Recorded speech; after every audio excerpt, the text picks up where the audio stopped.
CCTV police પાસે આવ્યા. જેવા સીસીટીવી આવ્યા એમાં અમે જોયું કે બે દીકરીઓની છેડતી કોઈ વ્યક્તિ કરી રહ્યો છે. અમારી ટીમો તો લાગેલી જ છે, એટલે જલ્દી આરોપી પકડાય એ પ્રકારના પ્રયાસો છે. પણ લોકોને અપીલ છે કે આપની સાથે કોઈ ઘટના બને તો તરત જ પોલીસનો સંપર્ક કરે. 100 નંબર 181 અભિયમ આ બધી હેલ્પલાઇન પણ છે, એટલે ઇમરજન્સી કોલિંગ પણ થઈ શકે છે.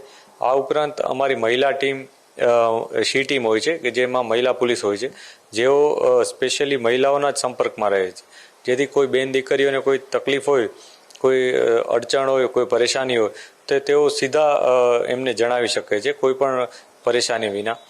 તો આ પ્રકારના ઘટનામાં અમે એ પ્રકારે પણ એક્શન લઈએ છીએ કે ક્યારેક એવું પણ બને છે કે આ ઘટના જેમ જાહેરમાં બની છે ત્યારે ક્યારેક કોઈને ફોનથી હેરાન પરેશાન કરે છે, કોઈના કોઈ ઘરેલું ઇસ્યુ હોય છે, કોઈને મેસેજ દ્વારા કોઈ છેડખાની કરે છે અથવા અન્ય રીતના હેરાન કરે છે.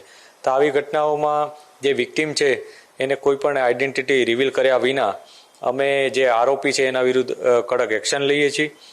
જે પણ કાયદેસરની કાર્યવાહી હોય છે એ કરીએ છીએ. ઉપરાંત જે ભોગ બનનાર છે એમને ન્યાય મળે, આરોપી સજા સુધી પહોંચે એ પ્રકારના પૂરા પ્રયાસ પોલીસ દ્વારા કરવામાં આવે છે.